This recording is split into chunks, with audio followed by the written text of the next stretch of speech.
Most people believe financial systems reward intelligence. The assumption feels logical. Better ideas should produce better outcomes. Smarter analysis should create superior positioning. Superior positioning should lead to wealth and autonomy. Yet when you observe real-world structures closely, a different pattern emerges. Institutions scale those who are predictable. Corporations promote those who reduce friction. Credit systems favor those who behave consistently within defined parameters. Intelligence matters, but only when it aligns with structural compliance. Consider the typical high performer inside a large organization. He earns $180,000 per year, follows procedure, meets quarterly targets, manages risk conservatively, and avoids reputational volatility. He is competent and disciplined. He is also structurally obedient. His income is high, but his autonomy is conditional. If revenue drops, if leadership changes, if strategic direction shifts, his position is adjustable. The system does not primarily reward his intelligence. It rewards his reliability within a framework. Modern financial architecture is built on stability. Banks extend credit not to the most creative borrower, but to the most predictable one. A salaried employee with consistent W-2 income is more attractive to lenders than a volatile entrepreneur earning the same annual amount. From a risk model perspective, predictability reduces uncertainty. Uncertainty increases capital cost. Therefore, behavior that reduces variance is structurally favored. This does not imply malice. It reflects incentive design. Institutions optimize for continuity. Shareholders demand stable returns. Regulators demand compliance. Boards demand controlled exposure. Inside that environment, independent thinking is valuable only insofar as it enhances stability. The moment intelligence threatens structural equilibrium, it becomes undesirable. Observe career ladders in major corporations such as Goldman Sachs or Amazon. Advancement typically follows demonstrated alignment with institutional objectives. Those who question core assumptions too aggressively rarely ascend quickly.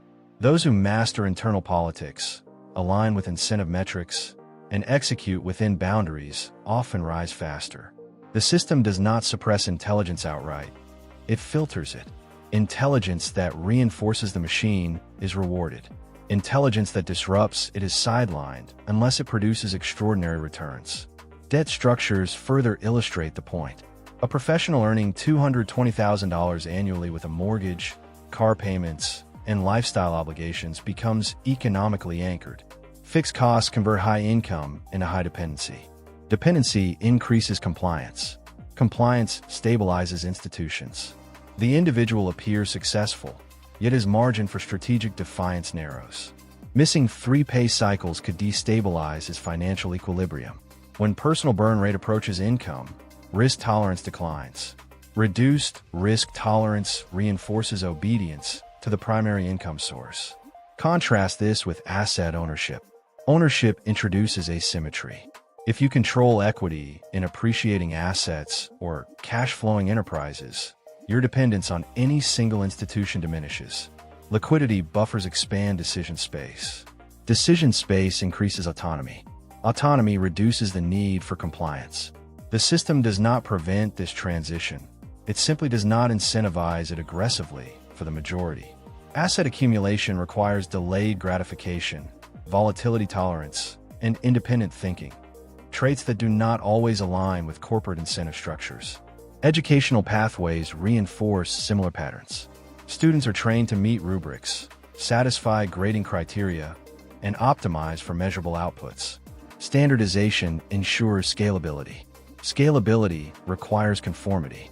By the time individuals enter professional environments, they're conditioned to interpret success as approval from structured authority.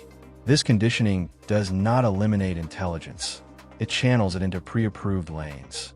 Even compensation structures reward controlled risk rather than radical originality. Performance bonuses in many firms are tied to defined metrics. Exceeding targets within boundaries is celebrated. Redefining the boundaries themselves is rarely encouraged, unless leadership explicitly sanctions experimentation. Predictable overperformance scales more reliably than unpredictable genius. The credit system is another reinforcing mechanism. Credit scores measure repayment consistency. They do not measure entrepreneurial vision. They do not measure strategic foresight. They measure behavioral obedience to repayment schedules. High scores unlock lower interest rates, which lower cost of capital, which increases purchasing power.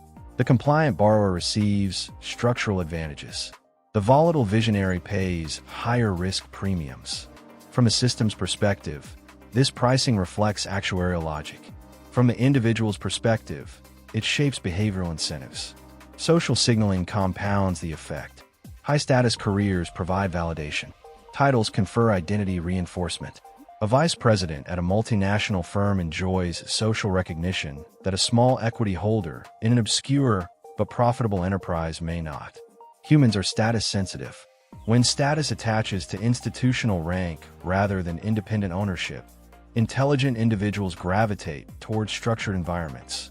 The hierarchy appears attractive, and climbing it appears rational. None of this suggests that intelligence is irrelevant. Intelligence enhances navigation within systems. However, navigation is not the same as control. A highly intelligent employee may optimize performance within parameters, but remain subject to decisions made above him. Control over capital allocation, strategic direction, and distribution of profits typically resides at ownership levels. Ownership is structurally different from employment, regardless of income magnitude. The distinction becomes clearer during economic contractions. In downturns, institutions prioritize survival. Cost structures are adjusted. Labor is variable. Ownership is not. Employees, even high-earning ones, can be reduced to protect margins. Owners experience volatility as well, but they retain control over strategic pivots. Control during volatility is a form of power that salary alone does not confer. Technology platforms amplify these dynamics. Companies like Apple design ecosystems that reward predictable user behavior. Developers who comply with platform rules gain distribution. Those who deviate risk removal. The architecture scales what aligns with its incentives. This is not moral judgment. It is structural logic. Incentives shape behavior. Behavior shapes outcomes. Understanding this reframes common financial frustration. Many intelligent professionals plateau, not because they lack capability, but because they optimize for institutional ascent rather than structural independence. They master performance metrics, negotiate incremental raises, and upgrade lifestyle proportionally. Over time, lifestyle expansion neutralizes income growth.